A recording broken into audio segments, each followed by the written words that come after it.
The center of it all is President Trump's statement that there's no longer a nuclear threat from North Korea. KCAL 9 political reporter Dave Bryan joins us now with the late details. Dave. Well, and without the specifics as part of this agreement, people are all over the map. Everyone is, sort of analyzing it in a different way of what it means and what's going to take place. It's only been 48 hours since the serious business of the Singapore summit was well underway, but already there's a growing sense of confusion about what the summit actually accomplished. Tonight, the Secretary of State tried to clarify two big questions. Will the nuclear threat from North Korea actually be ending? And when would U.S. sanctions on North Korea be lifted? President Trump emerged from Air Force One Wednesday after having spent much of his flight time sending out a barrage of tweets highlighting his accomplishments at the Singapore summit. Just landed a long trip, but everybody can now feel much safer than the day I took office. There is no longer a nuclear threat from North Korea.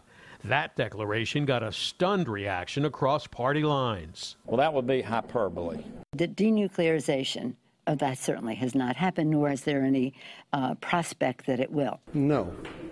I think they made some representations about their intention, but this is the beginning, I think, of a long process.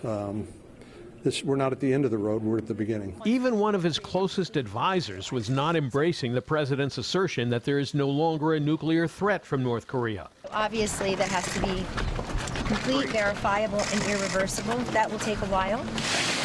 But that language, verifiable and irreversible, was not in the joint statement signed by the president and North Korean dictator Kim Jong-un. Secretary of State Mike Pompeo, who was in Seoul Wednesday to brief South Korean and Japanese officials about the summit results, told reporters who asked why those words were not included, "I find that question insulting and ridiculous and frankly ludicrous," arguing, he said, that of course those words are implied. President Trump has directed Pompeo to negotiate the details of North Korea's denuclearization.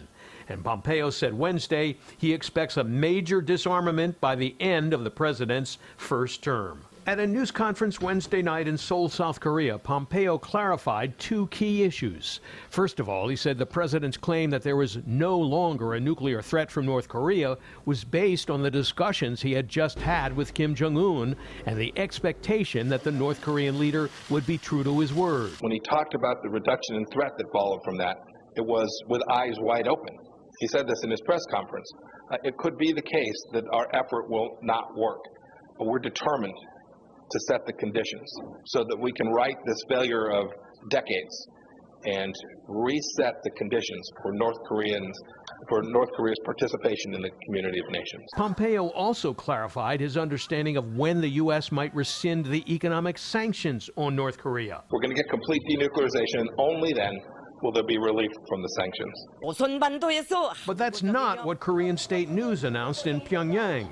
They reported that President Trump had agreed to lift the sanctions and that the time frame for denuclearizing North Korea was much longer than the 2.5 years still left in President Trump's first term. With confusion mounting, some observers are comparing President Trump's announcement that the nuclear threat from Korea is over with President Bush's mission accomplished moment. Just as the president prematurely celebrated that the Iraq war was over before it had even begun. In the Battle of Iraq, the United States and our allies have prevailed. That may have been the most embarrassing moment of the Bush administration as the war dragged on for 8 more years. Well, now the heavy lifting is on the shoulders of Secretary of State Pompeo, whom we just saw speaking at tonight's press conference. He's briefing leaders, as we mentioned, from the region about how he expects the agreement to play out. But he will also be in charge of negotiating the specifics of this agreement with North Korea about how and when to begin the denuclearization process. Juan and Lena, back to you.